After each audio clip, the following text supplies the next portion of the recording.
Uma aeronave de combate moderna é essencialmente um computador voador com milhões de linhas de código, múltiplos sistemas digitais interconectados e troca constante de dados com estações terrestres, satélites e outras aeronaves. Isso abre um campo de batalha fundamentalmente novo, antes inimaginável na aviação: a cibersegurança. Existem vulnerabilidades potenciais em vários níveis. O primeiro deles são os próprios sistemas de bordo da aeronave. Os modernos caças contêm dezenas de computadores individuais que controlam diversos aspectos do voo, armamento, navegação e comunicações, todos interligados por uma rede digital interna. Uma vulnerabilidade teórica em um desses sistemas, sob certas circunstâncias, poderia representar um risco para outros sistemas relacionados. O segundo nível é a cadeia de suprimentos de software e hardware. Uma aeronave moderna contém componentes e código de software de inúmeros fornecedores e subcontratados diferentes. Garantir que nenhum componente nessa complexa cadeia de suprimentos contenha vulnerabilidades ocultas ou backdoors implantados intencionalmente é um desafio colossal para os serviços de segurança. O terceiro nível são os canais de comunicação. As aeronaves modernas trocam dados constantemente por meio de diversos canais seguros, troca de dados táticos entre aeronaves de um grupo, comunicações com estações de controle em solo e comunicações via satélite para drones. Teoricamente, cada um desses canais representa um ponto de ataque potencial caso um adversário consiga interromper a troca segura de dados ou interferir nas informações transmitidas. Departamentos militares em todo o mundo estão dedicando enorme atenção a essa questão, desenvolvendo sistemas de segurança multicamadas. Isso inclui a proteção criptográfica de todos os canais de comunicação com chaves de criptografia em constante mudança, o isolamento físico dos sistemas de controle de voo mais críticos dos sistemas com canais de comunicação externos, a auditoria regular do código do software em busca de vulnerabilidades e o controle rigoroso de toda a cadeia de suprimentos de componentes e software. Existe também o conceito de isolamento físico. Certos sistemas críticos não possuem conexão física direta com redes externas ou com a internet, o que, teoricamente, elimina a possibilidade de um ataque cibernético remoto contra eles, embora crie dificuldades na atualização e manutenção desses sistemas. Analistas militares consideram o ciberespaço um quinto domínio de guerra completo, ao lado da terra, do mar, do ar e do espaço. E à medida que as aeronaves militares se tornam cada vez mais digitais e interconectadas, a importância da cibersegurança na aviação só aumentará, tornando-se parte integrante do projeto de qualquer novo sistema de aviação desde os estágios iniciais de desenvolvimento, em vez de uma reflexão tardia. O convés de voo de um porta-aviões tem pouco mais de 300 metros de comprimento. Em comparação, uma pista de pouso típica em terra tem de 2 a 3 km e meio de comprimento. Como um caça com velocidade de pouso de aproximadamente 230 km por hora consegue se encaixar nesse espaço tão pequeno, especialmente em uma plataforma em movimento? A resposta é o dispositivo de frenagem e o gancho de aterrissagem. Um gancho especial, conhecido como gancho de cauda, está localizado sob a seção traseira da aeronave. Ao se aproximar, o piloto não mira na pista em si, mas em um dos 4 cabos de aço estendidos transversalmente à pista, a uma certa distância uns dos outros. O gancho deve engatar no terceiro cabo. Este é considerado o pouso ideal, proporcionando o equilíbrio perfeito entre segurança e distância de pouso. Cada cabo está conectado a um sistema hidráulico de absorção de energia abaixo do convés. Quando o gancho engata no cabo, a aeronave, com seus motores em potência máxima, pois se o gancho não engatar, o piloto deve imediatamente arremeter, é freada abruptamente pelo cabo após uma distância de cerca de 90 metros, com uma força que é sentida por todo o corpo do piloto. Mas o aspecto mais desafiador é a precisão da aproximação. Durante o dia, quando a visibilidade é boa, o piloto é auxiliado por um sistema óptico de pouso, um conjunto de luzes no convés que indica visualmente se a aeronave está seguindo a trajetória de planeio correta. Se a aeronave estiver muito alta ou muito baixa em relação à trajetória ideal, o padrão de luzes muda, sinalizando isso. A bordo também está um oficial de sinalização de pouso, LSO. Um piloto experiente fica em uma plataforma especial acima do convés e monitora visualmente cada pouso, pronto para comunicar por rádio as ações do piloto em pouso ou ordenar uma arremetida a qualquer momento, caso a aeronave se desvie de uma trajetória de voo segura. Além disso, um porta-aviões nunca fica parado durante as operações de pouso. Ele navega contra o vento a uma certa velocidade, criando um vento frontal efetivo sobre o convés, o que reduz a velocidade relativa da aeronave durante o pouso e torna a manobra mais controlável. Os pousos noturnos em porta-aviões são considerados uma das tarefas psicologicamente mais desafiadoras da aviação militar. Os pilotos descrevem a experiência como tentar entrar em uma caixa de correio do tamanho de uma mesa na escuridão total a mais de 200 km por hora, navegando quase exclusivamente por instrumentos e algumas luzes. É por isso que a qualificação para pousar em um porta-aviões à noite é considerada uma habilidade à parte, particularmente valiosa, e nem todo piloto militar que pode voar durante o dia está automaticamente autorizado a realizar operações noturnas no convés. Se você olhar para o convés de um porta-aviões americano durante operações de voo, verá um caos de pessoas com coletes de cores vibrantes, correndo entre motores em funcionamento, aeronaves armadas e equipamentos em movimento. Mas esse caos é, na verdade, um sistema rigorosamente organizado, onde a cor da roupa define literalmente o papel e a função de cada pessoa. Os coletes amarelos são usados pelos diretores de voo no convés, aqueles que controlam diretamente o movimento das aeronaves, direcionando-as para as catapultas e coordenando sua movimentação em espaços extremamente confinados e perigosos. Os coletes vermelhos são de especialistas em armamento e equipes de combate a incêndio. São eles que instalam mísseis e bombas, armam os canhões e são os primeiros a responder em caso de incêndio ou emergência no convés. Os operadores de colete verde são técnicos de catapultas e sistemas de frenagem, além de especialistas em equipamentos eletrónicos e fotográficos. Esta é uma das funções mais desafiadoras tecnicamente a bordo, exigindo a manutenção de sistemas mecânicos e eletromagnéticos complexos. Os tripulantes de colete azul são os funcionários de manutenção responsáveis por movimentar aeronaves, operar tratores e instalar guarda-corpos. Geralmente são os membros mais jovens e menos experientes da equipe de convés, ascendendo gradualmente a funções de maior responsabilidade. Os coletes brancos representam uma variedade de funções diferentes, incluindo instrutores de segurança de voo, pessoal médico e controladores de qualidade que garantem que a aeronave esteja pronta para a decolagem. Os pilotos de colete marrom são os chamados capitães de avião, responsáveis pela aeronave específica que lhes é atribuída, conhecendo seu estado técnico nos mínimos detalhes. Os soldados de colete roxo são especialistas em combustível que trabalham em uma das áreas do convés com maior risco de incêndio. Este sistema de cores é mais do que apenas estética. No convés de um porta-aviões, os motores funcionam a toda velocidade, as armas estão em movimento e o nível de ruído é tão alto que a comunicação por voz é frequentemente impossível sem equipamento de comunicação especializado. O reconhecimento visual instantâneo da função de uma pessoa pela cor do seu colete é uma característica de segurança crucial, permitindo entender em uma fração de segundo quem está à sua frente e quais ações são esperadas dela, sem perder tempo com negociações. Um erro no convés de um porta-aviões pode custar vidas em segundos, um motor a jato em funcionamento, um rotor de helicóptero girando, um avião em movimento. Tudo isso cria um ambiente de alto risco onde um sistema de funções claro e instantaneamente compreendido salva vidas todos os dias. O F-35 Bravo é capaz de decolar quase verticalmente e pousar pairando, como um helicóptero.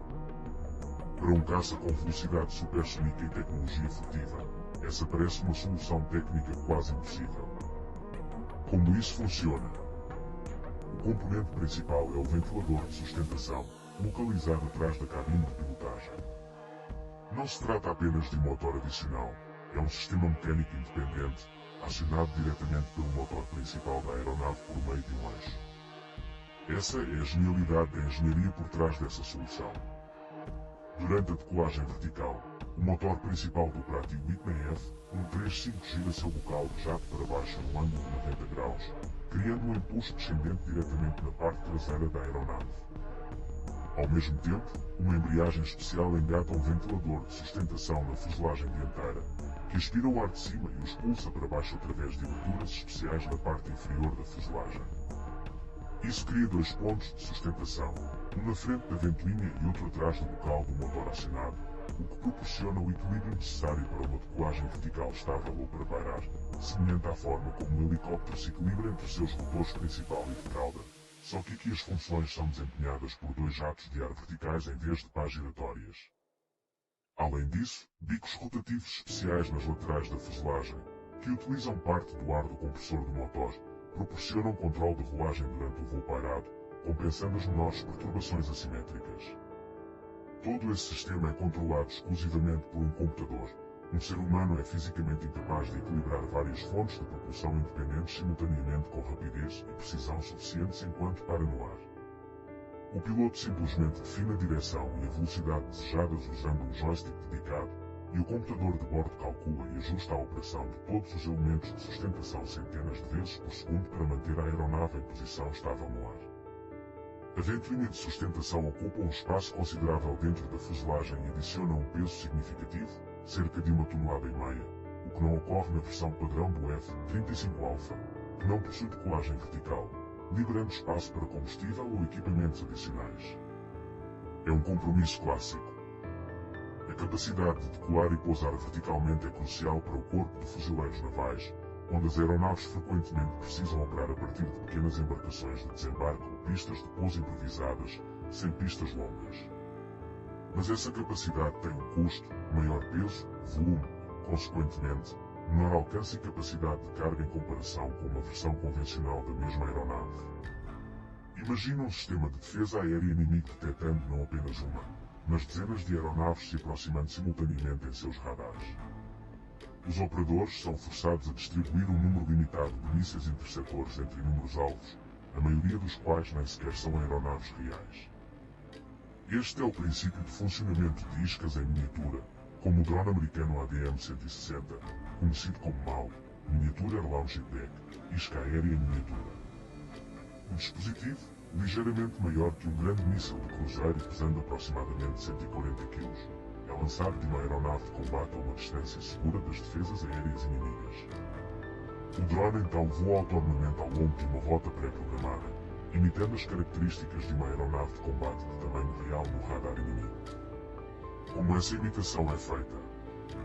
Um dispositivo especial que reflete ondas de rádio, essencialmente um refletor de radar controlado, ou lente de Lundberg em algumas implementações, é capaz de criar uma superfície refletora eficaz com a intensidade de sinal semelhante à de um caça ou bombardeiro real, apesar de ser significativamente menor.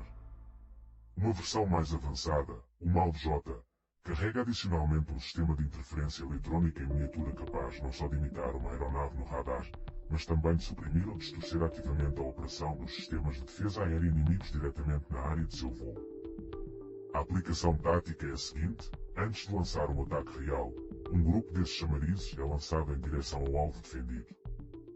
O sistema de defesa aérea inimigo é forçado a reagir a eles como uma ameaça real, ativando radares de rastreamento, o que revela sua localização para reconhecimento eletrónico, e gastando mísseis interceptores caros para destruir os drones, que são essencialmente vazios e baratos. Enquanto o inimigo gasta recursos e, crucialmente, revela a localização de seus sistemas de defesa aérea ao reagir a alvos falsos, as aeronaves de ataque reais permanecem indetectáveis, aproximando-se de uma direção diferente, ou recebem informações críticas sobre a localização dos radares ativados para ataques subsequentes com sistemas especializados de supressão de defesa aérea. O custo de um drone de isca desse tipo é significativamente menor do que o de uma aeronave de combate real, muito menor do que o custo da vida de um piloto. Este é um exemplo clássico da economia militar moderna, forçar o inimigo a desperdiçar recursos caros em alvos baratos, enquanto simultaneamente expõe suas defesas para um ataque real subsequente. Uma aeronave militar pode estar um piloto em caso de emergência não apenas no ar em alta velocidade, mas também a zero altitude e zero velocidade, ou seja, literalmente em contato com o solo. Essa característica é chamada de 0-0 de um assento ejetor, e alcançar essa capacidade exigiu décadas de trabalho de engenharia. Os primeiros assentos estáveis surgiram durante a Segunda Guerra Mundial e nos anos imediatamente posteriores exigiam uma altitude e velocidade mínimas para uma abertura segura, geralmente pelo menos algumas centenas de metros e uma velocidade de deslocamento considerável. O paraquedas simplesmente não tinha tempo de abrir completamente durante a injeção em baixa altitude ou no sol. O piloto se chocaria contra o chão antes que a cobertura pudesse inflar. Os sistemas modernos, por exemplo, a família de assentos estáveis Martin Baker, usada na maioria das aeronaves militares ocidentais, ou a família de assentos estáveis russos Kappa, são capazes de resgatar um piloto com segurança mesmo quando a aeronave está parada na pista. Como isso é conseguido tecnicamente? O foguete principal, que ejeta o assento do piloto da cabine de pilotagem, funciona em conjunto com o motor de foguete auxiliar, que continua a impulsionar o assento para cima após a saída da cabine, garantindo a altitude inicial e velocidade de subida suficientes mesmo com a velocidade e altitude da aeronave zeradas no momento da ejeção. Um pequeno paraquedas especial, um paraquedas piloto, abre quase imediatamente após a ejeção do assento para estabilizar sua posição no espaço e evitar rotações descontroladas que poderiam ferir o piloto ou impedir a abertura correta do paraquedas principal. O paraquedas principal é acionado por um sistema especial de abertura forçada no menor tempo possível, uma fração de segundo, em vez da habitual extensão gradual da cobertura, a fim de minimizar o tempo de queda livre na altitude mínima. O sistema também inclui a separação automática do piloto do assento imediatamente após a abertura do paraquedas principal. Ao ejetar em alta altitude ou alta velocidade, o assento do piloto primeiro se estabiliza e reduz a velocidade a uma determinada altitude, e então o paraquedas individual do piloto se separa e abre automaticamente, independentemente do assento. Os sensores do sistema determinam automaticamente a altitude, a velocidade e a atitude da aeronave no momento da ejeção, selecionando a sequência ideal de ações. Ao ejetar em alta altitude e velocidade, a sequência será uma. Ao ejetar a altitude zero, será completamente diferente, significativamente mais rápida e agressiva. A conquista da característica 00 completa é considerada uma das realizações mais importantes na história da segurança da aviação. Significa que um piloto tem uma chance real de sobrevivência em praticamente qualquer emergência, incluindo falhas catastróficas na pista, onde anteriormente não havia praticamente nenhuma chance de sobrevivência. Quando uma aeronave ultrapassa a velocidade do som, ela produz um estrondo alto característico conhecido como explosão sônica. Esse fenômeno parece simples, o avião está voando rápido, fazendo um barulho alto. Mas a física por trás disso é muito mais interessante e explica porque as explosões sônicas representam um perigo real durante voos em baixa altitude. Quando uma aeronave viaja mais rápido que a velocidade do som, ela literalmente ultrapassa suas próprias ondas sonoras, que são geradas à medida que se move pelo ar. Essas ondas se comprimem e se sobrepõem, formando um poderoso cone de onda de choque que se estende atrás e ao redor da aeronave, de forma semelhante à onda em forma de V criada pelo proa de uma lancha na superfície da água. Quando esse cone de onda de choque atinge o solo ou um observador, ouve-se um estrondo alto e seco, não um ruído contínuo como seria de esperar, mas sim um pulso momentâneo de alta pressão seguido imediatamente por uma queda brusca de pressão.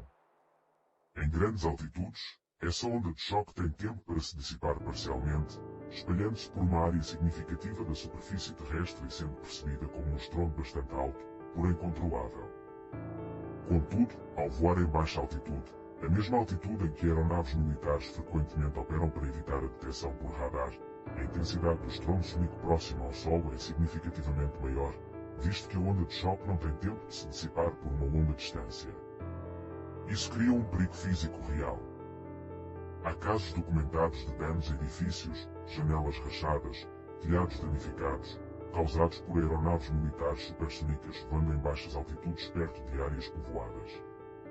É por isso que a maioria dos países, incluindo os Estados Unidos, tem restrições rigorosas a voos supersônicos sobre áreas povoadas. Eles são permitidos apenas sobre zonas designadas, geralmente áreas desérticas ou mar aberto, longe de edifícios residenciais. Para operações militares, isso cria uma limitação tática. Aeronaves capazes de atingir velocidades supersônicas são frequentemente forçadas a limitar intencionalmente sua velocidade ao voar em certas regiões, precisamente para minimizar danos colaterais causados por estrondos sônicos, mesmo quando seria taticamente mais vantajoso voar o mais rápido possível.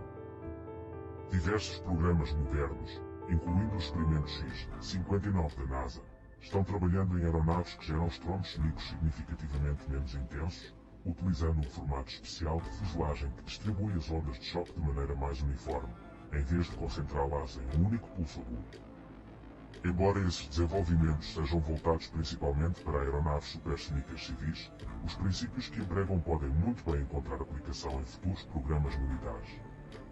Quando as tropas terrestres necessitam de apoio aéreo imediato em combate, a coordenação entre a infantaria em terra e as aeronaves no ar é realizada por um especialista especialmente treinado, um controlador aéreo avançado, STAC, ou controlador de ataque terminal conjunto. Esta é uma das especializações militares mais intensas psicologicamente.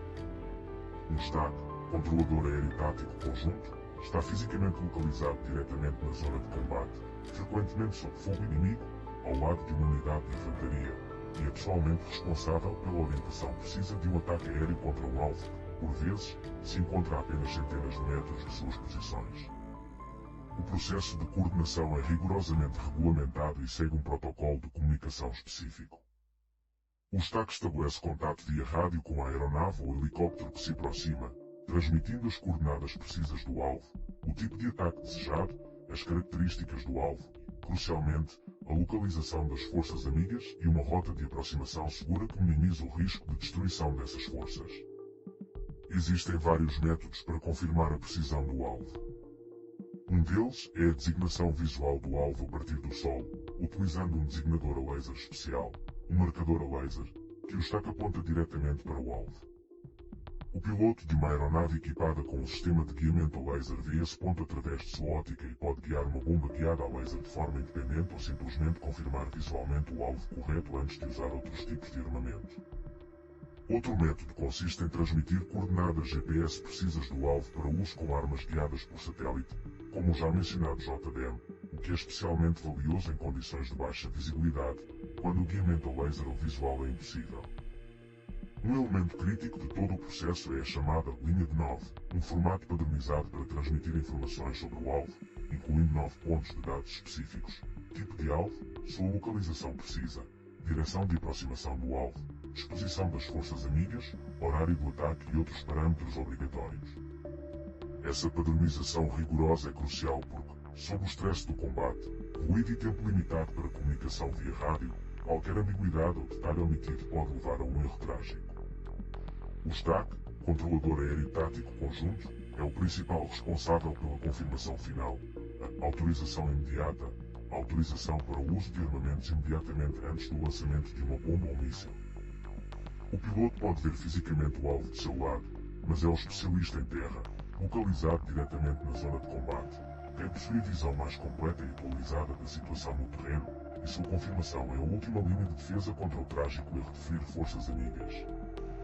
O treinamento STAC envolve meses de instrução intensiva, incluindo treinamento teórico sobre tipos de armamento e plataformas de aeronaves, além de exercícios práticos em campo com aeronaves reais, que praticam a coordenação sob as pressões simuladas de um combate real.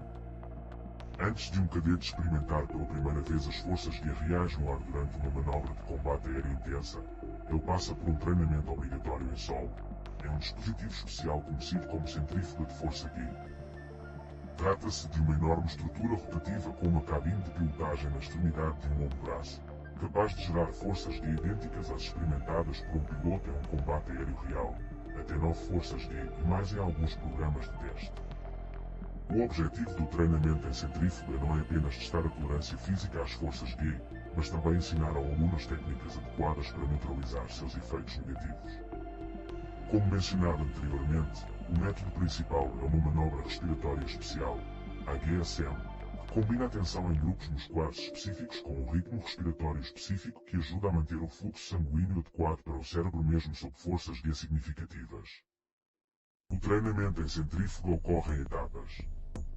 Inicialmente, o aluno experimenta forças G relativamente baixas, de 3 a 4, para se acostumar com a sensação e dominar as técnicas básicas de resistência. Gradualmente, a intensidade aumenta, até atingir 9 forças G, que o aluno deve aprender a manter conscientemente por um determinado período de tempo, praticando técnicas adequadas de respiração e tensão muscular. Os instrutores de centrífuga monitoram de perto o estado fisiológico do aluno por meio de sensores especiais que rastreiam a frequência cardíaca e a saturação de oxigênio no sangue, e estão prontos para interromper imediatamente a rotação ao menor sinal de uma reação fisiológica perigosa. É na centrífuga que os pilotos em treinamento se deparam pela primeira vez com o fenómeno conhecido como ponto cinza, um estreitamento temporário e parcial do campo visual que precede a perda completa da consciência devido à força G.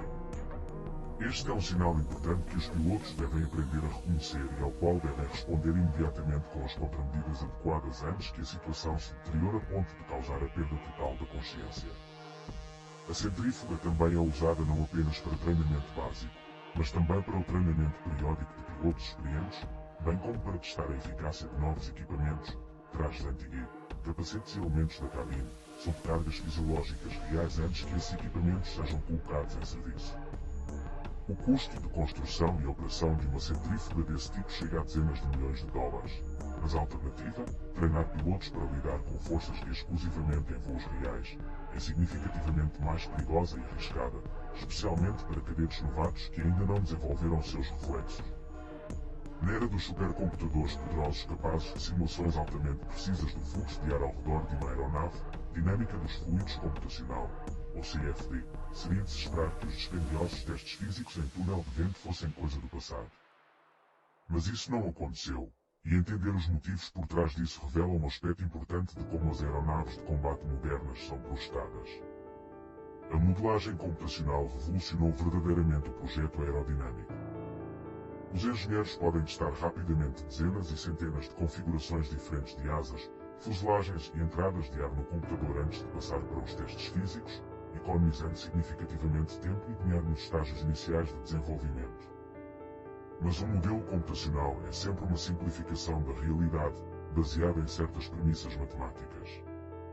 Particularmente desafiadores de modelar com precisão são os fluxos de ar turbulentos, a separação do fluxo da superfície da asa em altos ângulos de ataque e as complexas interações de ondas de choque em velocidades supersónicas, todos fenômenos de importância crítica para aeronaves de combate manobráveis que operam no limite de suas capacidades aerodinâmicas. Por isso, a verificação e o aprimoramento finais das características aerodinâmicas quase sempre ocorrem em um túnel de vento real, onde o modelo físico em escala reduzida da aeronave é testado em um fluxo de ar que recria as condições reais de voo. Sensores especiais instalados em toda a superfície do modelo registram a distribuição real de pressão, as forças de arrasto e os padrões de formação de vórtices, dados que são então comparados com a previsão do computador. Uma categoria de testes separada e extremamente importante são os chamados testes estáticos de falha de fuselagem em escala real. Uma fuselagem real, em tamanho real, frequentemente o primeiro ou um dos primeiros protótipos construídos, é montada em uma bancada de testes especial, onde cargas significativamente superiores às cargas operacionais são aplicadas, até o ponto de falha estrutural real de certos componentes. Isso permite uma determinação precisa do fator de segurança estrutural real, que muitas vezes difere dos cálculos teóricos devido às especificidades do processo de produção, à qualidade das soldas e às propriedades de um lote específico de material. Outra categoria é o teste de vibração em túnel de vento, onde um modelo elástico especialmente fabricado, que reproduz com precisão não apenas a forma, mas também as características de rigidez de uma aeronave real, é testado para verificar a ocorrência de vibrações aeroelásticas perigosas em várias velocidades de fluxo de ar. A abordagem moderna para o projeto de aeronaves militares não se resume a uma escolha entre modelagem computacional e testes físicos, mas sim a uma complementaridade constante entre os dois.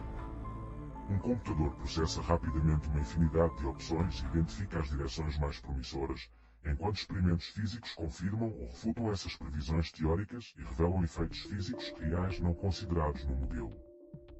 Nenhuma aeronave de combate moderna realiza seu primeiro voo de teste baseado exclusivamente em cálculos computacionais, sem a confirmação física de características aerodinâmicas e de resistência essenciais. Parte 6. 60 blocos no total.